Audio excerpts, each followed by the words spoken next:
میں سدھار پیدا ہوگا۔ آج گھروں کے حالات آپ دیکھیے کیا ہے میرے بھائی۔ رشتہ تلاش کرنے کے لیے جب آپ جاتے ہیں اپنے گھر میں اپنے بیٹے کے لیے بہو لینے کے لیے آپ جاتے ہیں رشتہ دیکھنے کے لیے، بڑی اچھی لڑکی ہے، دیندار ہے، خوبصورت ہے، لیکن اگر ہاں پیسے والے باپ کی بیٹی نہیں ہے، اگر آپ کو یہ لگتا ہے کہ زیادہ جہیز نہیں ملے گا، آپ رشتہ ٹھکرا دیتے ہیں۔ ہوتا ہے کہ نہیں؟ مجھے سب خبر ہے، میں آج سے نہیں آ رہا ہوں، 8-10 سال ہو گئے آپ کے علاقے میں آتے ہوئے، آپ بھی جلا ہیں میں بھی جلا ہوں، مجھے اچھی طریقے سے معلوم ہے انصاریوں کا پورا بیلٹ ہے، لیکن یہاں بھی جہیز چل رہا ہے، اور جہیز کی بنیاد پر لوگ رشتے ناطے میں ترجیح دیتے ہیں۔ کیا اہل حدیث صرف اس کا نام ہے کہ سینے پر ہاتھ باندھا جائے اور رفع الیدین کیا جائے اور آمین زور سے بولا جائے؟ مجھے بتایا آپ کے گاؤں کے لوگوں نے کہ مولوی صاحب ہمارے یہاں شادی میں ناچ گانا تک ہوتا ہے، شرم آنی چاہیے۔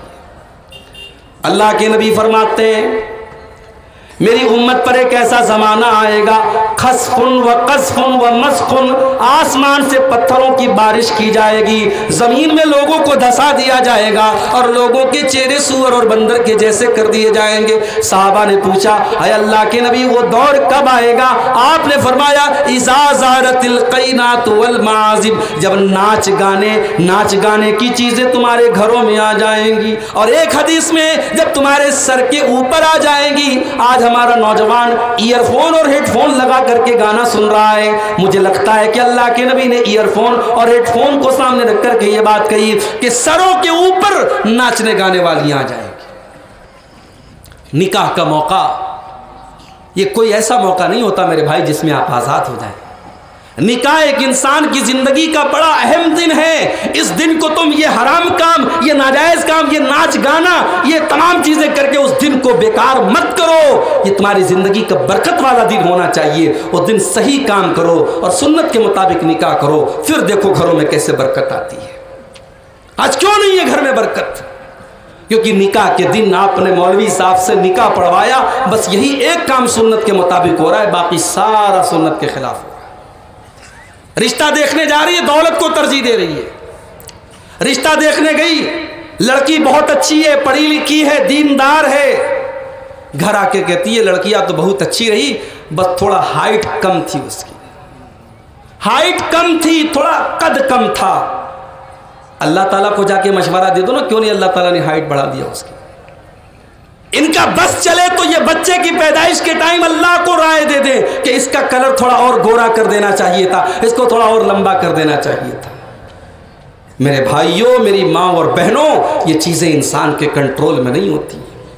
اللہ نے سب کو الگ الگ بنایا ہے، کوئی بہت گورا ہے، کوئی سانولا ہے، کوئی کالا ہے، کسی کی ہائٹ زیادہ ہے، کسی کی کم ہے، کسی کی میڈیم ہے۔ اگر لڑکی دیندار ہے، اگر لڑکی عالمہ ہے، پڑھی لکھی ہے، سب کچھ اچھا ہے، تو یہ کوئی بنیاد نہیں ہوئی کہ آپ صرف ہائٹ کی بنیاد پر، آپ کلر کی بنیاد پر رشتوں کو ریجیکٹ کر دیں۔ کہاں جائیں گی وہ بچیاں، کہاں جائیں گے وہ غریب کی بیٹیاں؟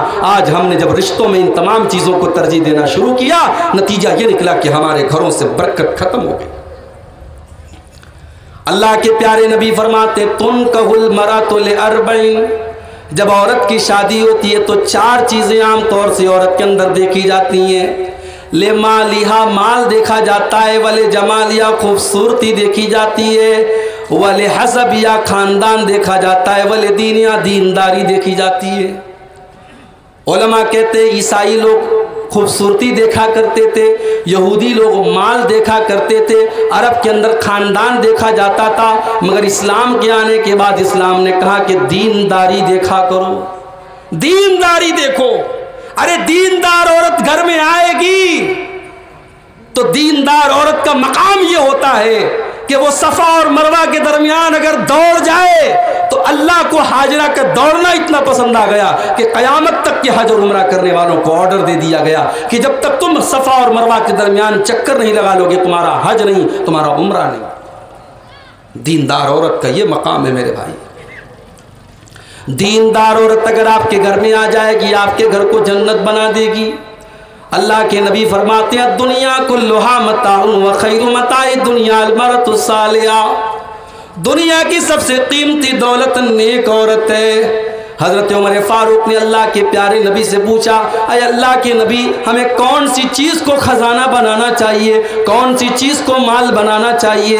اللہ کے نبی نے فرمایا کہ 3 چیزوں کو خزانہ بنا لو، قلبا شاکرا ولسانا ذاکرا وزوجتا مومنتا تعینہ علی امر الاخرہ۔ آپ نے فرمایا اپنے سینے میں اللہ کا شکر ادا کرنے والا دل پیدا کر لو، اپنی زبان، اپنے منہ میں اللہ کا ذکر کرنے والی زبان پیدا کر لو، اور دیندار عورت کو بیوی بنا کے لے آؤ۔ بڑی طاقت ہوتی ہے عورت کے جذبات میں۔ کبھی کبھی مرد کی طاقت وہ کام نہیں کر پاتی ہے جو عورت کا آنسو جو کام کر دیتا ہے، عورت کی زبان جو کام کر دیتی ہے۔ کتنا بڑا ظالم تھا فرعون۔ فرعون کو کسی نے بتا دیا کہ تیرے حکومت میں ایک بچہ پیدا ہونے والا ہے جو آگے چل کر کے تیری حکومت ختم کرے گا۔ فرعون نے آرڈر دے دیا کہ جہاں بھی بچہ پیدا ہو، اگر لڑکا پیدا ہو تو قتل کر دیا جائے۔ جب موسیٰ علیہ السلام پیدا ہوئے، حضرت موسیٰ کی ماں ڈر گئی کہ اگر فرعون کو پتا چلے گا میرے لال کو بھی قتل کروا دے گا۔ اللہ نے کہا اے موسیٰ کی ماں تو ڈر مت، تو اپنے بچے کو صندوق میں رکھ کے پانی میں ڈال دے، صندوق میں رکھ کے پانی میں ڈال دے۔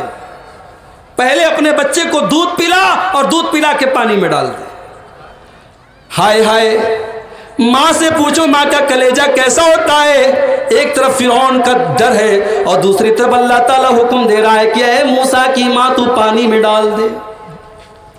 ظاہر ہے پانی میں ڈالنے کے بعد کیا گارنٹی کہ وہ صندوق کہاں جائے گا، مگر اللہ کا آرڈر تھا۔ موسیٰ علیہ السلام کی ماں نے اللہ کے آرڈر کو پورا کیا اور اپنے بچے کو صندوق میں رکھ دیا، اور اپنی بیٹی سے کہا کہ تو ذرا نظر رکھ دے کہ صندوق کہاں جاتا ہے۔ موسیٰ علیہ السلام صندوق میں ہے، صندوق پانی میں چل رہا ہے، تیر رہا ہے، اور ندی کے کنارے سے حضرت موسیٰ کی بہن اپنے بھائی کی نگرانی کر رہی، دیکھو میرا بھائی کہاں جاتا ہے۔ بھائی بہن کا رشتہ بھی بڑا پیارا ہوتا ہے، جن کے گھروں میں بہنیں ہیں وہ بہنوں کی قدر کریں۔ موسیٰ علیہ السلام کی بہن اپنے بھائی کے اوپر نظر رکھے ہوئے صندوق تیرتا ہوا فرعون کے محل کے پاس پہنچا۔ فرعون کی بیوی حضرت آسیہ نے دیکھا کہ صندوق نظر آ رہا ہے، اپنی نوکرانی کو بھیجا، دیکھو کیا ہے صندوق میں۔ صندوق کھولا گیا تو خوبصورت بچہ حضرت موسیٰ علیہ السلام تھے۔ فرعون کی بیوی نے بچے کو گود میں لے لیا۔ اتنے میں فرعون آتا ہے، فرعون دیکھتا ہے میری بیوی کی گود میں بچہ ہے، لڑکا ہے۔ فرعون کہتا ہے کہ اس کو قتل کر دیا جائے۔ فرعون کی بیوی کہتی ہے لا تقتلوہ عسیٰ ان ینفعنا او نتخذہ ولدا۔ اے میرے شوہر، کتنا پیارا بچہ ہے، بہت سارے لڑکوں کو آپ نے قتل کرا دیا، لیکن میری ریکویسٹ ہے کہ آپ اس بچے کو قتل نہ کرائیے۔ ہو سکتا ہے یہ بچہ آگے چل کر کے ہمارے کام آئے، ہو سکتا ہے کہ ہم اسے اپنا بیٹا بنا لیں، آپ اس بچے کو قتل مت کروائیے۔ فرعون بہت بڑا ظالم تھا، کسی کی بات نہیں مانتا تھا، مگر بیوی کی بات مان گیا کہ ٹھیک ہے چلو تم کہتی ہو تو چلو ٹھیک ہے رکھ لیتے ہیں۔ اب بچہ رو رہا ہے، دودھ پلانے والیاں آتی ہیں، گاؤں کے اندر جو دایا ہوتی ہیں دودھ پلانے والی عورتیں وہ آتی ہیں، بچہ کسی کا دودھ پینے کو تیار ہی نہیں ہے۔ حضرت موسیٰ کی بہن وہاں پہنچتی ہے اور کہتی ہے کہ میں جانتی ہوں، ایک عورت کو جانتی ہوں، ہو سکتا ہے یہ بچہ اس کا دودھ پی لے۔ اللہ تعالیٰ نے موسیٰ علیہ السلام کی ماں کو فرعون کے محل میں بلوایا، فرعون کے محل میں پہنچایا، اور جیسے ہی موسیٰ علیہ السلام اپنی ماں کی گود میں جاتے ہیں فوراً رونا بند کر دیتے ہیں۔ فرعون آرڈر دیتا ہے کہ تم کو تنخواہ دی جائے گی، تم کو سیلری دی جائے گی، تم کو اس بچے کو دودھ پلانا ہے۔ دشمن کے گھر میں رہ کر کے دشمن ہی کی تنخواہ پر حضرت موسیٰ علیہ السلام کی پرورش ہوتی ہے، یہ اللہ کی قدرت ہے میرے پیارے ساتھی۔